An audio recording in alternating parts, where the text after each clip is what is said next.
This YouTube channel does not promote any violent, harmful, or illegal activities. All content provided by this channel is meant for an educational purpose only.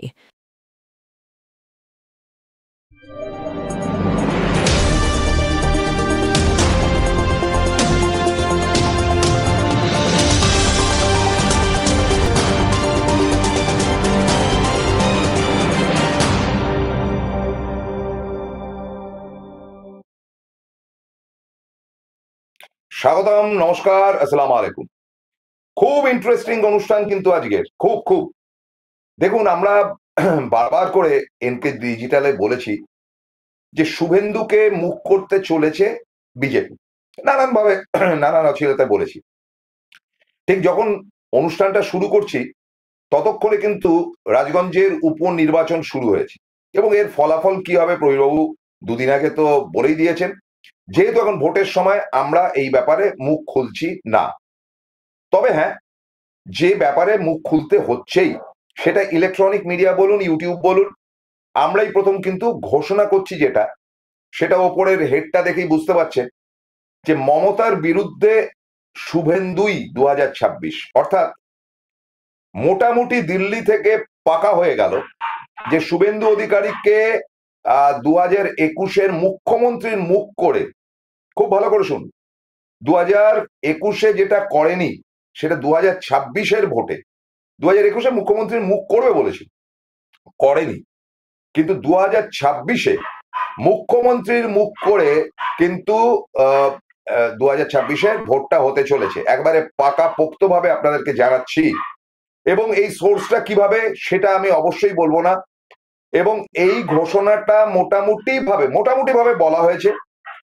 Anandabazar পত্রিকায় গতকাল খানিকটা লেখা হলো, আজকে আমি বিশদ আকারে বিষয়টা আপনাদের সামনে তুলে ধরছি। যেটা আমরা অনেকদিন ধরে শুভেন্দু করে যাচ্ছিলাম, সেই জায়গাটাকে আরো পাকা পোক্ত করে নিতে চাইছি, এবং আপনাদেরকে সেই হেতু আমি বলতে চাইছি যে শুভেন্দুই মুখ, এবং এটাকে ঠিক করেছে অমিত শাহ। আপনাদেরকে আবারও বলি যে অমিত শাহ এমন একজন ব্যতিক্রমী চরিত্র, এবং যাকে বলা যায় রাজনৈতিক কাদাঘাটা চরিত্র, যিনি মোটামুটি যে ঘটনাগুলো বিজেপির সঙ্গে করছেন, কোনোটার সঙ্গে আরএসএস এর কোন রকম যোগাযোগ নেই। তিনি তার মর্জি মাফিক কিন্তু কাজ করে যাচ্ছেন একটার পর একটা স্টেটে। এতে কি রিয়াকশন হচ্ছে আরএসএস এর, সেটা দ্বিতীয় ভাগে বলবো, কিন্তু প্রথম ভাগে বলি যে কি করে এই শুভেন্দুর মুখটা হলো।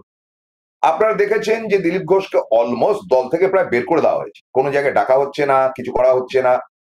আপনারা ভাবছেন যে কেউ কাঠিবাজি করছে, হ্যাঁ ডেফিনেটলি করছে, শুভেন্দু করছে, এটাই তো খবর বাইরে, সেটা তো ঠাড়া ঠোড়ে দিলীপ ঘোষ জানিয়েওছেন। শুধুমাত্র সেখানেই নয়, শুভেন্দু অধিকারীর কাছে যারা খুব গ্রহণযোগ্য নয় এবং দিলীপ ঘোষের যারা ঘনিষ্ঠ, তারা তো অলমোস্ট দিলীপ ঘোষের ঘনিষ্ঠরা আরএসএস এর লোক, কারণ দিলীপ ঘোষ আরএসএস এর একটা মুখ ছিলেন এবং তিনি সভাপতি ছিলেন পশ্চিমবঙ্গ বিজেপির। কাজেই দিলীপ ঘোষ এবং আরএসএস এর কে থাকতে পারে, আরএসএস এর এখন এই মুহূর্তে তো অনেকেই আছেন, তবুও তার মধ্যে যারা বড় বড় পদে রয়েছেন, তাদের মধ্যে যথাক্রমে রয়েছে জ্যোতির্ময় সিং মাহাতো, পুরুলিয়ার সাংসদ, যার নাম মাঝে মাঝে উঠে আসছে যে সভাপতির পদে তিনি যেতে পারেন। গল্পটা তা নয়। দ্বিতীয় নামটি উঠে এসছে আপনার এই নদিয়া ডিস্ট্রিক্টেরই বিখ্যাত সরকার বাবু, যাকে নিয়ে বহু ঘটনাবলী ইত্যাদি ঘটেছে। তো এরকম অনেকগুলো নাম চলছে, কিন্তু আসল কথাটা হচ্ছে যে এদের কাউকে কি আদৌ সভাপতি করা হবে? না, এখনো পর্যন্ত সেরকম কোনো ঘটনা নেই।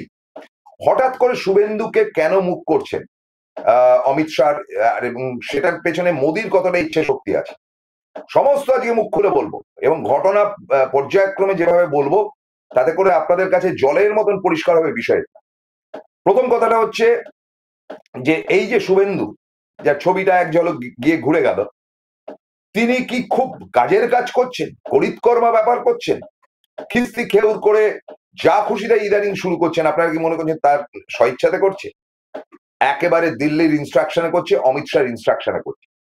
যা খুশি বলো, তোমার দলবল যারা এক সময় বিজেপি করেনি, অন্যান্য দলে ছিল, যেমন ন্যাড়া বাগচি থেকে শুরু করে আদার্স যারা রয়েছেন, আরেকজন জজ গাঙ্গুলি তো পেটের এমন গন্ডগোল নিয়ে না কিসের নিয়ে শুয়ে আছেন। রোগটা কিন্তু খুব মারাত্মক, এবং এই ধরনের রোগ যাদের হয় তাদের মৃত্যু ছাড়া দ্বিতীয়টা কিছু আসে না, কিন্তু তার ক্ষেত্রে কি হবে আমি বলতে পারছি। বিরাট ভাবে চিকিৎসা ইত্যাদি হচ্ছে উডল্যান্ড নার্সিং হোমে, কঠিন, মানে খুব কঠিন। তো যাই হোক, এরা সব হচ্ছে শুভেন্দুর লোক। আর শুভেন্দুর লোক বলতে যারা রয়েছেন তারা রয়েছেন উত্তর বাংলার শঙ্কর ঘোষ বা প্রমুখ ইত্যাদি। তো যারা একসময় বিজেপি করেননি, নন বিজেপি, তো অমিত শাহ তাদেরকে পছন্দ কেন? এবং অমিত শাহ পছন্দ হলেও সেটা আরএসএস এর পছন্দ হবে এমন কোন গ্যারান্টি আছে? অমিত শাহ তো একসময় আরএসএস করেছেন, কিন্তু করলে কি হবে, এই নরেন্দ্র মোদী নামক যে ভদ্রলোক যিনি এখন বনবন করে ঘুরছেন G7 বা ইত্যাদি ইত্যাদি জায়গাতে, যেখানে প্রায় পাত্তা পাচ্ছেন না, সেটা নিয়ে একটা এপিসোড করা যেতে পারে। পাত্তা পাচ্ছেন না, কারণ G7 এ যে 7টি দেশ মূল জায়গায় রয়েছে তার মধ্যে ভারত নেই, কিন্তু ইনভাইটেড করা হয়েছে যাদেরকে, তাদের জায়গাতেও নরেন্দ্র মোদী খুব ভালো ইনভিটেশন পাননি, খুব সম্মানজনক ইনভিটেশন পাননি। তিনি হয়তো নানান রকম ছবি ছাড়ছে বা গদি মিডিয়ারা সমস্ত, দেখুন এই তো মোদী কথা বলে এলেন, এই বলেছেন। সম্প্রতি এই একটা কথা বেরিয়েছে দুদিন আগে যে মোদীর সঙ্গে নাকি ট্রাম্পের 35 মিনিট কথা হয়েছে। আপনারা শুনেছেন? কেউ শুনেছেন যে কি কথা হয়েছে? ট্রাম্পের সঙ্গে যা কিছু হচ্ছে তো ট্রাম্প মোদীর আগে বলে দিচ্ছে, I had a talk with Modi, এটা বলে দিত। ফলে 35 মিনিট কথা হয়েছে বলে পররাষ্ট্র সচিব যেটা বলছে সেটাকে বিশ্বাসযোগ্য হিসেবে আমি ধরছি না। ওরকম গল্প গাছা বলে মোদীকে আপার হ্যান্ড দেওয়ার চেষ্টা করছে মিস্ত্রি, যাকে বিশ্রী ভাবে খিস্তিকেউল করা হয়েছিল একটা সময়, এবং তার সঙ্গে সঙ্গে গদি মিডিয়া সেটাকে ফাটিয়ে ফুটিয়ে দেখাচ্ছে। এটা আজকে আমি সাবজেক্ট হিসেবে ধরবো ঠিক করেছেন, কিন্তু শুভেন্দু চলে এলো। এবার শুভেন্দুকে যে মুখ্যমন্ত্রীর মুখ করা হবে, এটা কি মোদীর ইচ্ছা? আমি বলবো যে মোদীর খুব একটা ইচ্ছে নয়। তাহলেও আমি শুভেন্দুর কিছু বাক্যালাপ আপনাদেরকে শোনাই, মধুর বাণী তিনি যেগুলো দিয়েছেন, একটু এক ঝলক যদি দেখাতে পারি, একটু দেখিয়ে নিচ্ছি, দেখাবো। গত 4 দিন ধরেই একই প্রশ্ন করে যাচ্ছেন, রাহুল গান্ধী কে? হরিদাস পাল, এটা গান্ডু, বলছে স্টোভের উপর কয়লা দিয়ে সকালবেলা চা গরম করবো তৈরি হয়। কদিন আগে বলেছে আসামে, বলছে সকালে উঠে স্টোভের উপরে কয়লা দিয়ে তারপরে চা বানানো হয়। স্টোভের উপরে কয়লা দেওয়া হয় আমি তো কই দেখিও নি শুনিও নি।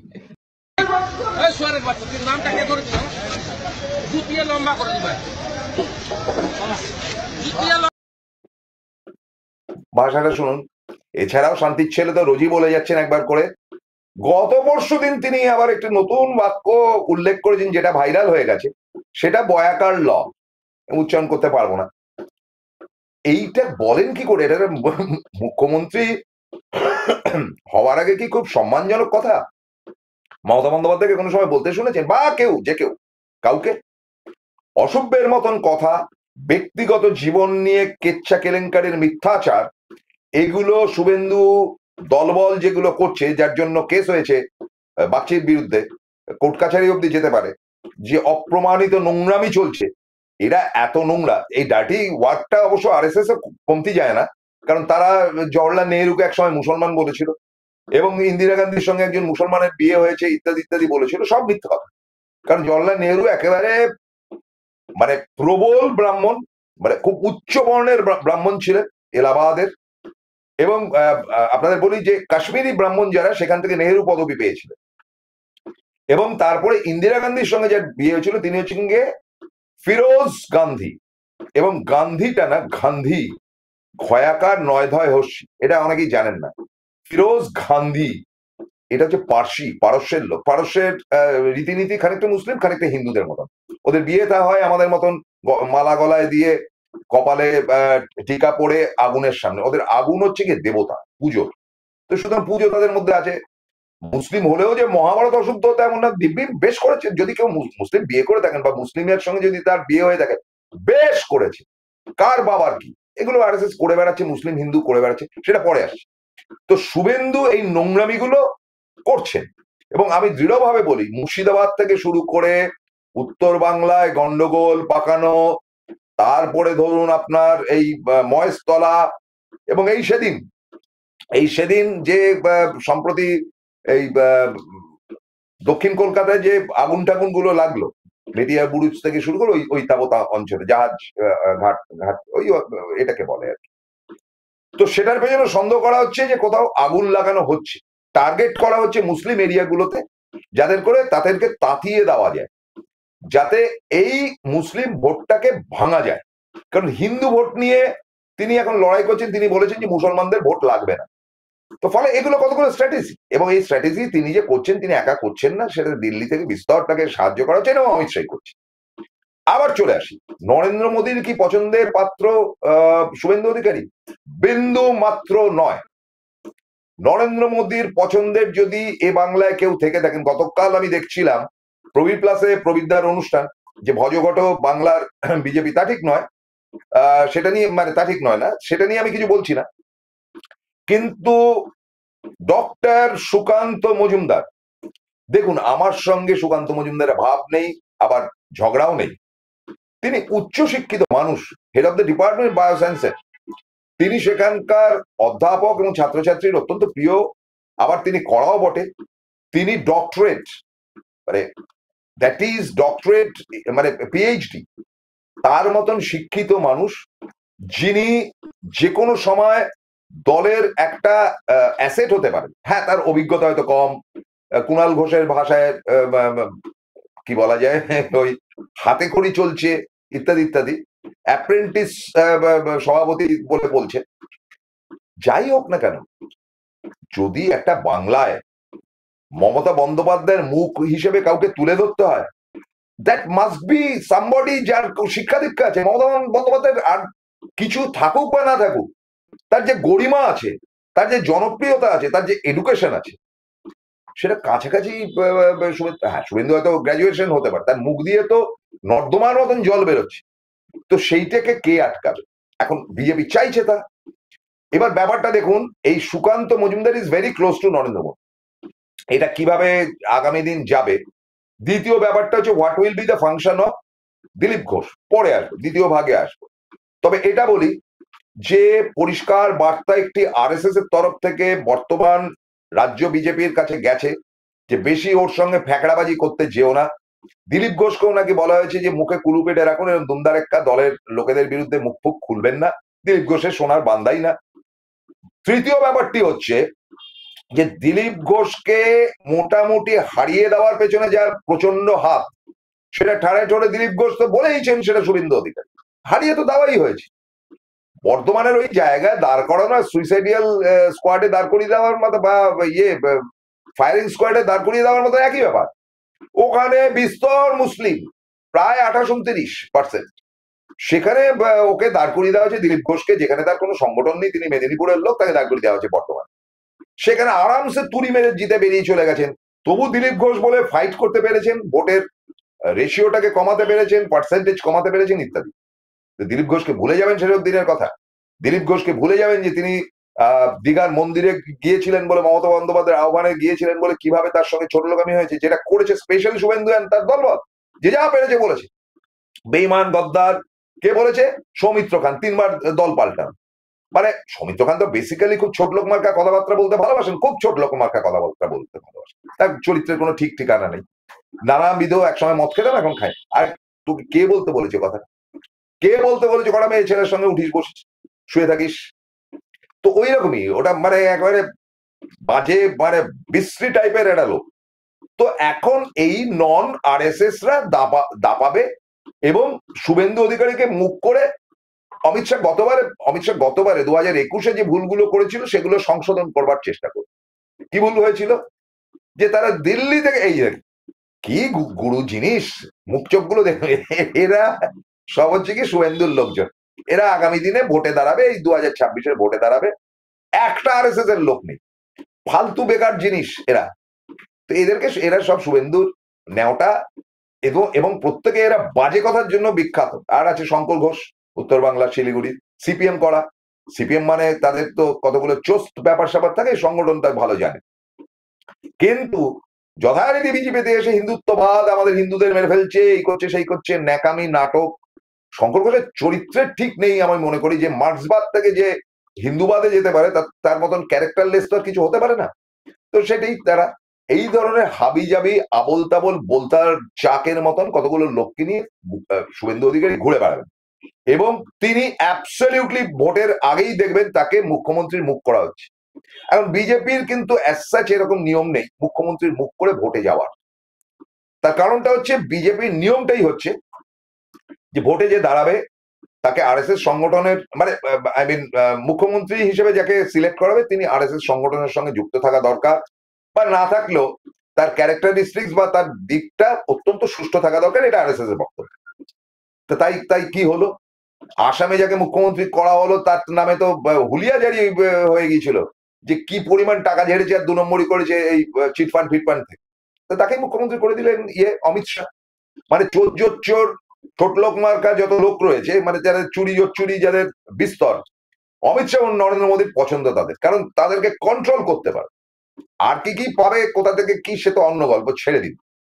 এবার ব্যাপারটা হচ্ছে যে খুব স্বচ্ছ ভাবমূর্তির লোক তো এরা নয়, এরা দু ভাই। কারণ যে কাণ্ড তারা গুজরাটে করেছেন তার তো কোনো মানে হিসাব কিতাব কিছু নেই, গোদরা কাণ্ড থেকে শুরু করে। সুতরাং এই যে দুটি জিনিস ভারতবর্ষের বুকে এসে পৌঁছেছে, যারা বাইরে পাত্তা পাচ্ছেন না, অমিত শাহ তো কোনো ঠিকানাই নেই বাইরে যাবে কি, সে তো কোনো ভাষাই বলতে স করে কথা বলে। তো এরা দুজন বরাবর দেখছেন যেটা যে ছত্তিশগড়ে এমন একজন মুখ্যমন্ত্রী করেছে, লোকটা খারাপ না কিন্তু লোকটা কিছু জানে না। আচ্ছা, মধ্যপ্রদেশে যাকে মুখ্যমন্ত্রী করেছে সেও খুব একটা কিছু জ্ঞানগম্ভীর তার নেই, মানে আলু ভাতে টাইপের। আচ্ছা, হরিয়ানাতে যাকে মুখ্যমন্ত্রী করেছে তিনিও আলু ভাতে মার্কা। দিল্লিতে যাকে মুখ্যমন্ত্রী করেছে তিনি তো ফ্যাশন ডিজাইনার। কেন করেছেন? তার কারণটা হচ্ছে যে এইসব লোক যাতে রাজস্থানে বসুন্ধরা রাজে সিন্ধিয়া এত বছর ধরে বিজেপি করছে, তাকে সরিয়ে দিয়ে আরেকজনকে। আমাদের ইয়েস ম্যান হয়ে থাকতে হবে, আমরা যা বলবো সেটা শুনবে, আমাদের কথা মতন চলতে হবে। এইটাই পছন্দ হচ্ছে নরেন্দ্র মোদীর, এইটাই পছন্দ হচ্ছে অমিত শাহ, যেটা একেবারে উপযুক্ত লোক বাংলার বুকে।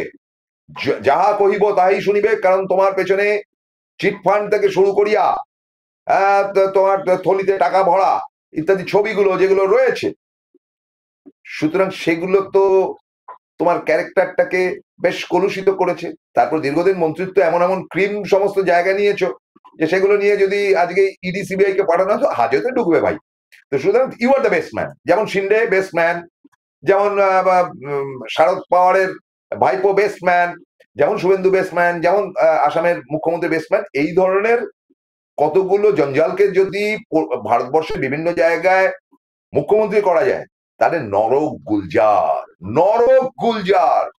বলবো আরো কথা একটা বিরতির পর, সঙ্গে থাক। Found Kolkata's first ever sweet shop serving so unique items like Dab Malai Curry, Motichur Truffle, Gajor Burfi, Dab Kalakand, and I had to try them. শুধু তাই নয়, শক্তিগড়ের ল্যাংচা, বর্ধমানের সীতাভোগ, মালদার পোস্তকদম, বহরমপুরের ছানা বড়া, এগুলো সবকিছু খেতে হলে আর এত দূরে যেতে হবে না। সুন্দরিনী ন্যাচারালসে পেয়ে যাবে পশ্চিমবঙ্গের বিখ্যাত 10টা জেলার মিষ্টি all under the same roof. এদের বেস্ট সেলার্স কচি ডাবের শাঁস দিয়ে বানানো ডাব মালাইকারি আর কলা পাতায় মোড়া গুড়ের সন্দেশ পাতুরি আর আ মাস্ট ট্রাই।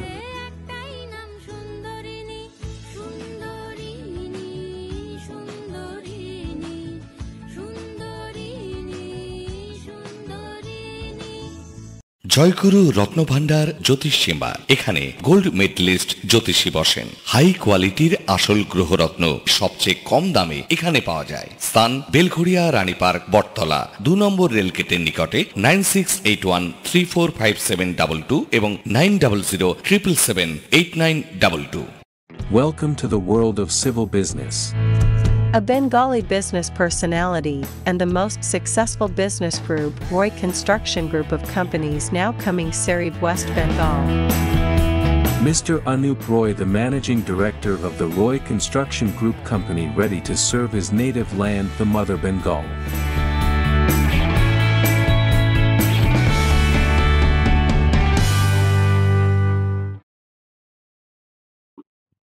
ফিরে এলাম বিরতির পর, এবং আপনাদেরকে বলি প্রথম অর্ধটা বিরতির আগে যতটা অংশ করলাম সেটা শুভেন্দুকে নিয়ে, দ্বিতীয় অর্ধটি সম্পূর্ণ মমতা বন্দ্যোপাধ্যায়কে নিয়ে। এখানে দুটো মুখের মধ্যে লড়াই হবে।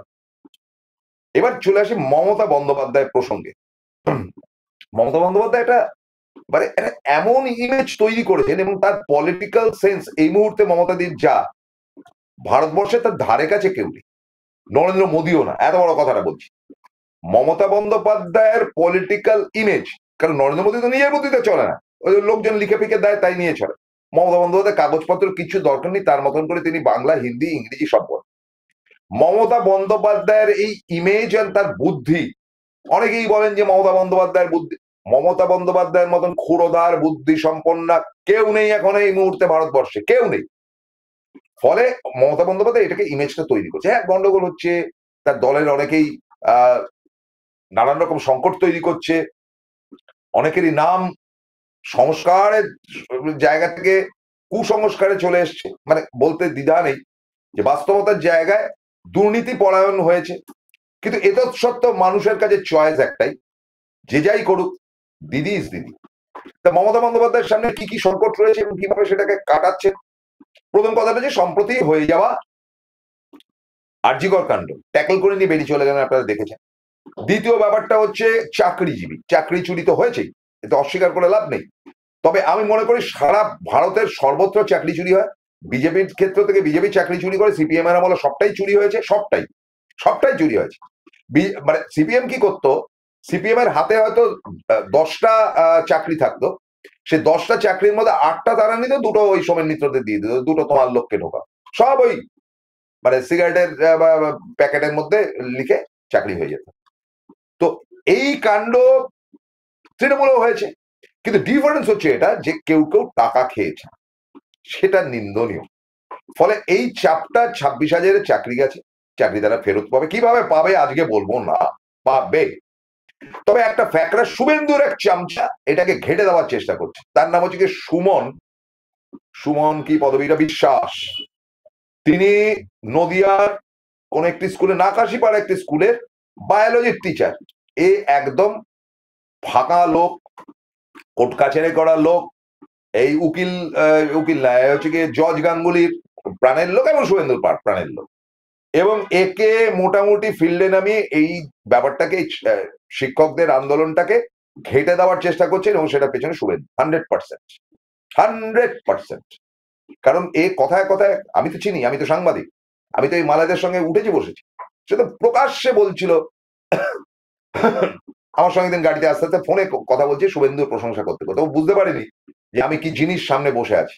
যাই হোক, তো এও এক মাল রয়েছে যাকে দিয়ে, কিন্তু এটা তো কাজ হবে না। আমি তো বলছি 26,000-এর চাকরি হবে, এর হবে কিনা জানি না। কারণ মমতা বন্দ্যোপাধ্যায় ভারী ভদ্রলোক, মানে আপনি দারুণ অন্যায় করলেন দলের বিরুদ্ধে বা মমতার বিরুদ্ধে, কিন্তু যদি একবার দিদির কাছে দিদি অন্যায় হয়ে গেছে বলেন ক্ষমা, সেটা দোষও বটে, সবাইকে ক্ষমা করাটা উচিত না।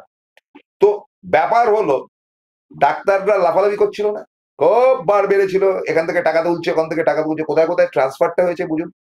আপনারা ভাবেন যে এটা তো নিয়ম মাফিক, আপনারা তাই ভেবে নিন, নিয়ম মাফিকই বটে। এমন বাম্বু জায়গায় তাদেরকে যে সুন্দরবনে বাঘের ডেরায় পাঠিয়ে দেন, যে ওখানে ডাক্তার নিয়ে ওখানে পাঠিয়ে দাও, এদের বাবার ভাগ্য। মমতা বন্দ্যোপাধ্যায় জানেন যে বাড়তে বাড়তে বাড়তে বাড়তে যদি আরো বার তার তলাটা ঘাসাং করে কেটে দেবেন, সেই রাজনীতিটাও মমতা জানেন। মমতা জানেন না যে শুভেন্দুকে মুখ করা হচ্ছে, বিস্তর জানেন।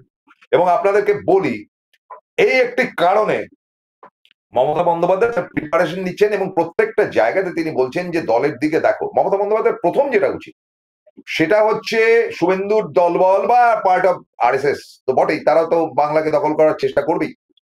হিন্দু মুসলমানের মধ্যে ঝামেলা পাকাবার কোনো চেষ্টা যাতে না করতে পারে, প্রত্যেক কাউন্সিলর, প্রত্যেক নেতা যারা করে কমে দায়িত্ব নিয়ে ইত্যাদি ইত্যাদি, তারা অনেক করেছেন, এবার তারা এলাকাতে পুলিশ টহল দেওয়া শুরু করুক। ওই দুর্গা পুজোতে লাখ কোটি টাকা খরচা করা, এই করা সেই করা, এগুলো অনেক হয়েছে, এনাফ। রাত ক্রিকেট, তারপরে দিন ফুটবল ইত্যাদি ব্যাপারগুলো একটা বছরের জন্য বন্ধ করে এরা প্রত্যেকে ফিল্ডে নেবো এবং দিবারাত্র ঘুরে বেড়াবে, এবং শিফটিং ডিউটি থাকবে। মানে নেতা যিনি, তিনি তার চেলা চামুন্ডাদেরকে দুভাগে ভাগ করবেন। একদল সকালবেলা ওই 5টা থেকে, সকাল 5টা যখন মর্নিং ওয়াক করে তখন থেকে শুরু করে তাদের ডিউটি টাইমটা থাকবে বিকেল 5টা অব্দি, আর বিকেল 5টা থেকে আরেক দল বেরোবে, তারা ভোর 5টা অব্দি, নাইট শিফট। একেবারে সারা বছরের জন্য এটা করতে হবে বলে আমার ধারণা। কারণ এই যে গন্ডগোলগুলো পাকানো হচ্ছে, নানান জায়গায় অশান্তি সৃষ্টি করা হচ্ছে, সেটা কিন্তু মমতার বিরুদ্ধে খানিকটা হলেও যাবে, এবং ভোট পার্সেন্টেজ 3-4% এদিক ওদিক হয়ে গেলে মুশকিল আছে। সুতরাং এটাতে প্রথম নামা যায়। দ্বিতীয় ব্যাপারটি হচ্ছে মুখ্যমন্ত্রীকে এখনই খুব অ্যাকশনে নামতে হবে। তিনি এবং অভিষেক তো ফিল্ডে নেমেছেই। অভিষেক বন্দ্যোপাধ্যায় আরেকজন ধুরন্ধর বুদ্ধিমান ছেলে। আপনাদেরকে বলি, আপনাদেরকে এই ঘটনাটা আজকে তুলে না ধরতে পারলে অন্যায় করা হবে। আপনারা তো জানেন যে 33টা দেশে বিভিন্ন প্রতিনিধিকে পাঠানো হয়েছে। নরেন্দ্র মোদীদের একদম ইচ্ছা ছিল না অভিষেককে নেওয়া, কারণ অভিষেক ঠেঁটা ঠোঁটকাটা এবং ভালো ইংরেজি বলতে পারেন। তিনি গিয়ে কোথায় কি বলে বসবেন, কারণ এই ট্যুরটাই ছিল সিম্পলি বিরোধীদের জাস্ট শান্ত করার জন্য, যে বিদেশ ঘুরে এসো, ফুর্তি ফার্তা করে এসো, একদম আগে পরে কিছু নেই। কারণ ফায়দা কি হয়েছে, যে 33টা দেশে গিয়েছিল এরা, সেই 33টা দেশের থেকে কোনো রিটার্ন আসে, যারাই শুনে যে পাকিস্তানের বন্ধু হয়ে গেছে। আমি এটা নিয়ে প্রোগ্রাম করবো বিশ্ববন্ধু পাকিস্তান ও একা নরেন্দ্র মোদী, এটা নিয়ে প্রোগ্রাম করবো, নিশ্চিন্তে থাক। আমার কাছে তথ্য আরো আসছে। তো সেখানে একমাত্র ব্যতিক্রমী চরিত্র হচ্ছে কি অভিষেক বন্দ্যোপাধ্যায়। অভিষেক বন্দ্যোপাধ্যায়কে যেখানে যেখানে পাঠানো হয়েছে, অভিষেক বন্দ্যোপাধ্যায় একেবারে ন্যাশনাল লিডার হয়ে গেছে, প্রত্যেকটা জায়গায় বক্তব্য রেখে। কিন্তু তিনি পাঁচটি দাবি তুলেছেন ফিরে এসে। আপনারা সবাই সেই দাবিটি জানেন, দাবিগুলো জানেন, যে ওই 26 জনের মৃত্যু হয়েছিল, তাদেরকে যারা মেরেছিল তারা কোথায়, তারপরে ধরুন যে যুদ্ধ বিগ্রহ হলো তার রেজাল্টটা প্রপারলি কি, এরকম ধর 5টা প্রশ্ন রেখেছেন, যেটা এখন বাজারে হিট বা হটকেক। তো অভিষেক বন্দ্যোপাধ্যায় তো দিল্লিতে গেছেন ওই ডিনার আমন্ত্রণ। অভিষেক বন্দ্যোপাধ্যায় খাইয়ে লোক তো না, তিনি গেছেন। তার টার্গেটই ছিল নরেন্দ্র মোদীকে এই প্রশ্নগুলো করা, যে 5টি সাবজেক্ট নিয়ে তিনি ঘুরছেন। কাওয়ার্ড নরেন্দ্র মোদী এই গোল গোল টেবিলে তিনি প্রত্যেকের সঙ্গে শেখান করেছেন, করে গোল গোল টেবিলে এক একটা দল বসেছে। প্রথম তখন চা সার্ভ হচ্ছে, আপনারা শুনে নিন। তো চা সার্ভ হচ্ছে, তো এক একটা টেবিলে তিনি গিয়ে বসবেন, এটা প্রথম থেকে ঠিক। কিন্তু তিনি একবারে শশী থারুর বা কংগ্রেসের লোকেদের টেবিলে গিয়ে বসে গল্প গুজব করতে শুরু করছেন। এমন সময় অনুরাগ ঠাকুর, দেখুন এতগুলো খবর তো আমি জোগাড় করেছি, you must give me a thanks. Anurag Thakur তিনি বিজেপি করতে পারেন, আরএসএস এর লোক, কিন্তু খুব ভদ্র লোক। তিনি স্পোর্টসম্যান, ক্রিকেটটা বোঝেন, ফলে তার মধ্যে একটা স্পোর্টসম্যান স্পিরিট রয়েছে। তিনি গিয়ে নরেন্দ্র মোদীকে রিকোয়েস্ট করেন যে স্যার, অভিষেক এসছে, he is a big leader, আপনি ওর টেবিলে গিয়েও বসুন। নরেন্দ্র মোদী শটান বলে দেন, আরে আমি তো ব্যস্ত, দেখছো তো এদের সঙ্গে কথা বলছি, এখন আর টাইম ফাইম দেবো না, বলে শটকে কেটে পড়ে। অভিষেক বিভৎস খেপেছেন, সে খবর হয়নি কোনো জায়গায়। অভিষেক দেখেছে যে ইয়ার্কি মারার জায়গা পাও না, এখানে ডিনার খাইয়ে আমাদের মুখ বন্ধ করে রেখে দেবে, বাকি সবাই ডিনার খেয়েছে, চা খেয়েছে, হ্যাঁ দাঁত কেলিয়েছে। অভিষেক স্ট্রেট বেরিয়েছেন, তার ফেরার কথা ছিল 1:30 থেকে 1:45 কলকাতা এয়ারপোর্টে, এবং অ্যাকর্ডিংলি সমস্ত প্রেসের লোকেরা সেখানে দাঁড়িয়েছিল। সেদিনই গেছেন, সেদিনই ফিরবেন, এবং প্রেসের লোকেরা দাঁড়িয়েছিলেন 1:45-এ। তারা গিয়ে শুনেছেন অভিষেক 11:30টার আগে এসে বেরিয়ে চলে গেছে, আগের ফ্লাইটেই এসে তিনি বেরিয়ে চলে গেছেন। তিনি মনে করেছেন যে নরেন্দ্র মোদীর সামনে দাঁত কেলানোর দরকার নেই, দাঁত কেলানোর যে লোকগুলো রয়েছে তারাই যথেষ্ট। তো তিনি দেখেছেন তিনি কাজে গেছেন, তিনি সরাসরি মোদীকে বলতেন যে এই সাবজেক্ট গুলো আমাকে ক্লিয়ার করুন, যেটা লোকসভায় উঠবে। মোদী তো কাওয়ার্ড, একটাও লোকসভার আগে আলোচনা পর্যন্ত করছেন না, বাইরে গেছেন G7 এর সেকেন্ড রোয়ে দাঁড়িয়ে, মানে এক্সট্রা। ফুটবল ক্রিকেটে এক্সট্রা প্লেয়ার থাকে না, এক্সট্রা প্লেয়ারদের মতন তিনি সেকেন্ড রোয়ে দাঁড়িয়ে রয়েছেন। এবং মোদীর ফাংশনটা কি জানেন, G7 এ কানাডাতে গেছেন, যে G7 এ 7টা দেশ প্রথম আলোচনা করবে, তারপরে অন্যান্য যাদেরকে আমন্ত্রণ জানানো হয়েছে তাদের সঙ্গে বসে ব্রিফিং করবে। মানে এটা হতে পারে, ওটা হতে পারে। মোদীর সঙ্গে বিন্দু মাত্র কথা বলেনি ডোনাল্ড ট্রাম্প, তিনি যতই পাজি লোক হোক আর যাই হোক, পাত্তাও দেয়নি। বরং পাকিস্তানের প্রধানমন্ত্রীর সঙ্গে তার কথা হয়েছে অ্যাজ অন ডেট, আজ বৃহস্পতিবার সকালবেলা বলছি, পাকিস্তানের প্রধানমন্ত্রীর সঙ্গে তিনি মিটিং করবেন। পাকিস্তান বিশ্ববন্ধু হতে চলেছে এই আমেরিকার দয়াতে, এক ঘরে করে দেওয়া হবে ভারতকে। কেন কি বৃত্তান্ত আজকে যদি সব বলি তাহলে এই অনুষ্ঠানটা চোপট যাবে। তো যাই হোক, নরেন্দ্র মোদীর ডিনার টেবিলের ওখান থেকে অভিষেক বেরিয়েছেন স্ট্রেট ফট বলে, বিমান ধরে তিনি কলকাতায় চলে আসেন। কারণ তিনি ওখানে খেতে যান, তিনি খাইয়ে লোক না যে গপ গপ করে খাবে আর দাঁত কেলাবেন। তো মমতা বন্দ্যোপাধ্যায় ধরে ফেলেছেন। এখন মমতা বন্দ্যোপাধ্যায়ের ইস্যুটা কিন্তু এবার থাকবে এই, যে আমাদের এতগুলো লোককে মারা হলো, 26টা লোককে মারা হলো, তার লোকগুলো ধরা পড়লো না কেন? এক, দুই হচ্ছে গিয়ে আপনি বলেছেন যে উড়িয়ে দিয়েছেন এক একটা এলাকা, সেটা সেনাবাহিনীর কৃতিত্ব আপনি নিচ্ছেন কেন? দ্বিতীয় ব্যাপারটা হচ্ছে যে সেটা আমরাও স্বীকার করেছি, আমাদের সেনাপ্রধান স্বীকার করেছেন চৌহান, এবং আমাদের সেনাবাহিনীও স্বীকার করেছে যে আমাদের একটি বিমানকে ফেলে দেওয়া হয়েছে, মিনিমাম একটা বা দুটো, যেটা সুব্রমণিয়াম স্বামী বলেছেন যে 3-4টে বিমানকে ফেলে দেওয়া হয়েছে। তো সেই বিমানে যারা ছিলেন তারা কি শহীদ হয়েছেন? তাদের লিস্ট বলুন, লুকিয়ে রাখছেন কেন?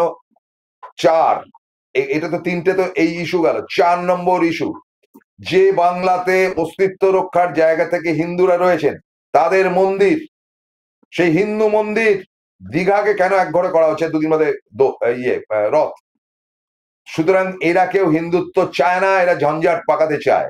মমতার হাতে অস্ত্র প্রচুর রয়েছে। খেলাটা দেখুন না, আজকে যে ভোটটা হচ্ছে দুদিন বাদে তো রেজাল্ট, বৃহস্পতি শুক্র শনি, ব্যাস হয়ে গেল রেজাল্ট।